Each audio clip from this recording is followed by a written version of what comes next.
There is No, it's not. but maybe it's Though on that the way. black pen is. Perfect. Go on. Hello. Hello there, Esther. How are you? I'm great, thank you. Yeah. I hope you're doing good too. Yeah, good, thank you. Thanks for inviting me. It's a big topic, so. Yeah.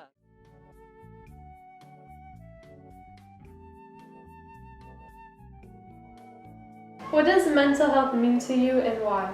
Being mentally healthy and physical healthy, it means to have a balance inside myself. So in a physical way and in a mental way.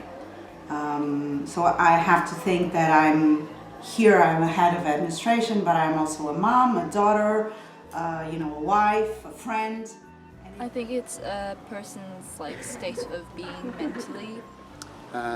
So I think it's a difficult question because mental health is such a buzzword that's being kind of thrown around at the moment. But for me, I think mental health is about being aware of your feelings. So for example, if I'm feeling sad on a particular day, it doesn't mean I'm mentally unhealthy. It just means that I'm aware and I'm okay with being a little bit sad or stressed on that day. So there are many aspects on mental health, right? So which ones do you think should be more talked about? Is social media. The fact that people are so focused on what everybody likes and what everybody doesn't like and what can you post and what can you not post. It sort of limits freedom of speech a little bit. It's always sort of focused on what other people think of us, and that's making people less independent.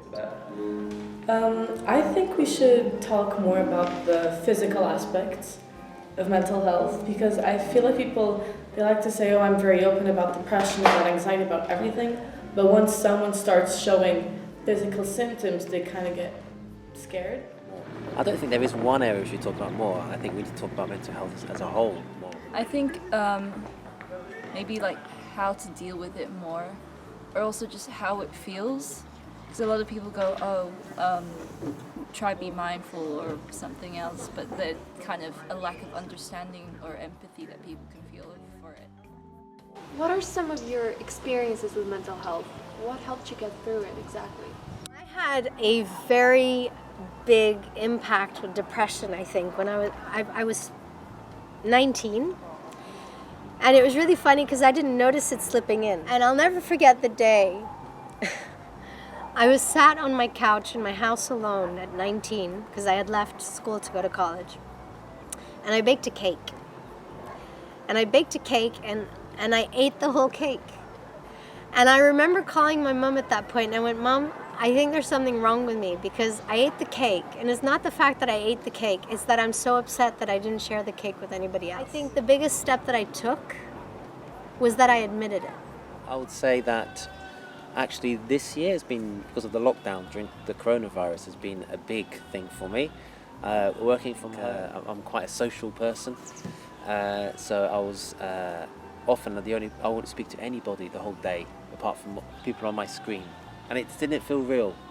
I think when you relate to someone on the screen, it's kind of, you are relating to them, but it's kind of also an image, a screen, and there's something missing when you don't have face-to-face contact. I think going away helped during the summer holidays to get away from the area. Went away for about 4 weeks travelling around with friends.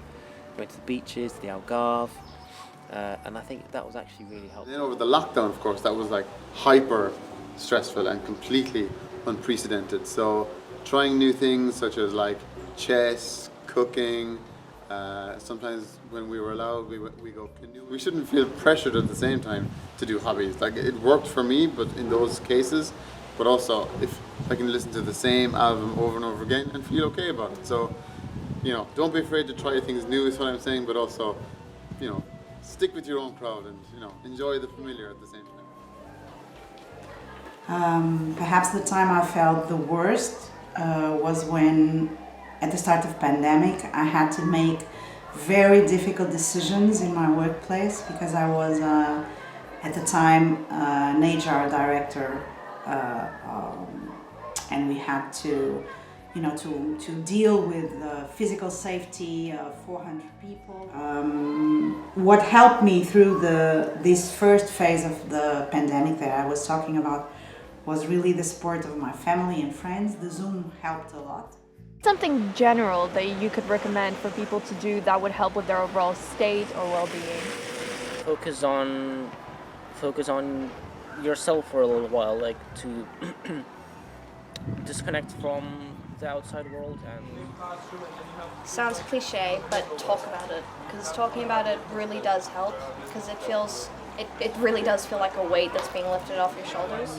Planning, and there's an expression in Portuguese that's called cortar o elefante aos bocados, ou seja, breaking down the problem in little problems, and it also helps.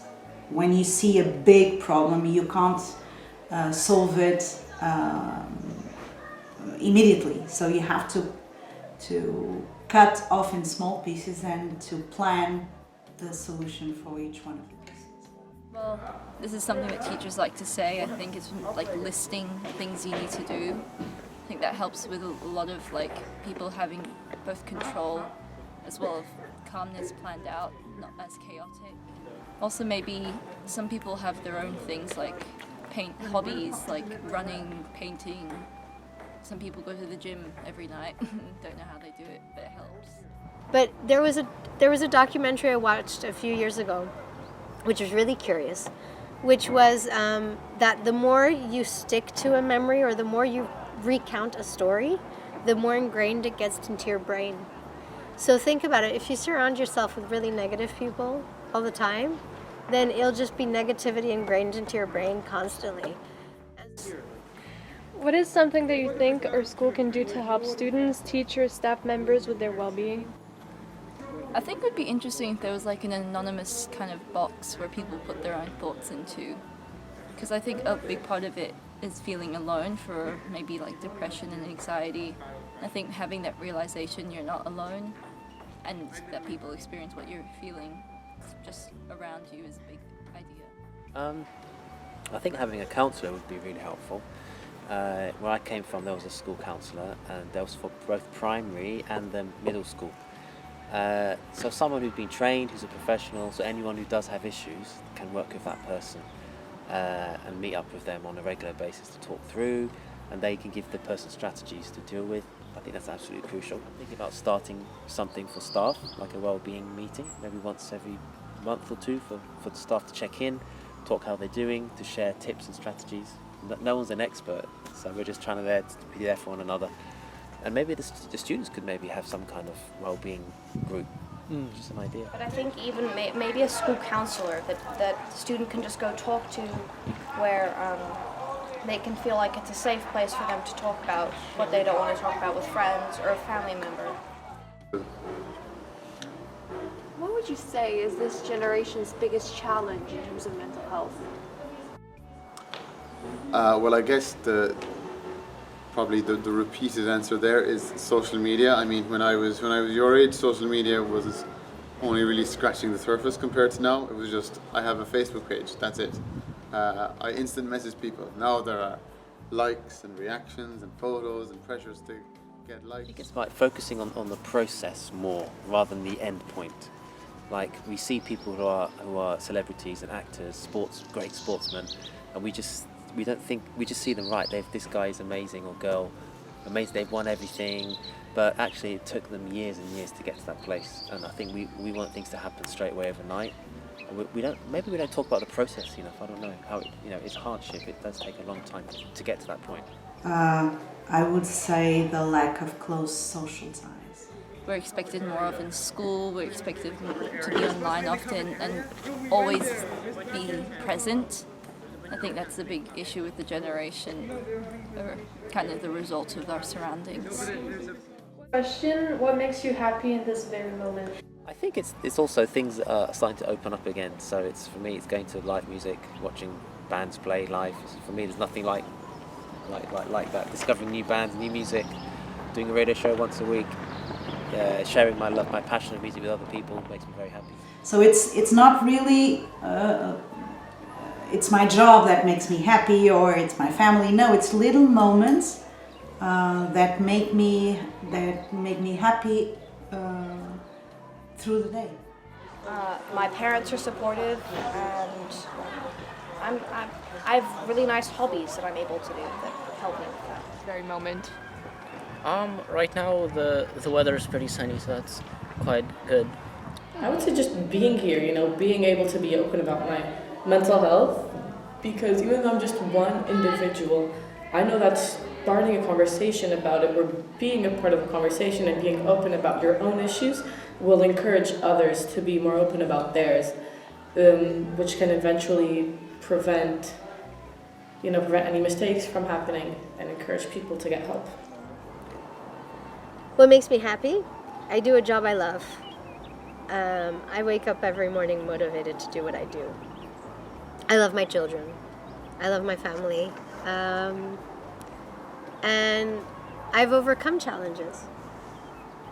And I think once you've overcome the challenges, you know it's possible. So hopefully nothing will bring you down. And also communicating with my family. My sister just got a dog, so I love seeing the dog on on Zoom. And so like communication, just enjoying sports, relaxing as well. And yeah, my parents are coming next week to Lisbon for the first time in 3 or 4 years, and the first time since I've been here, so can't wait to show them around and entertain them. So yeah, a lot of really positive things going on in my life at the moment. That's so nice to hear. Very grateful, so nice. And thank you so much for the interview. Thank you so much for your time. It was great. Thank you so much. Thank you so much, Diana. Cut!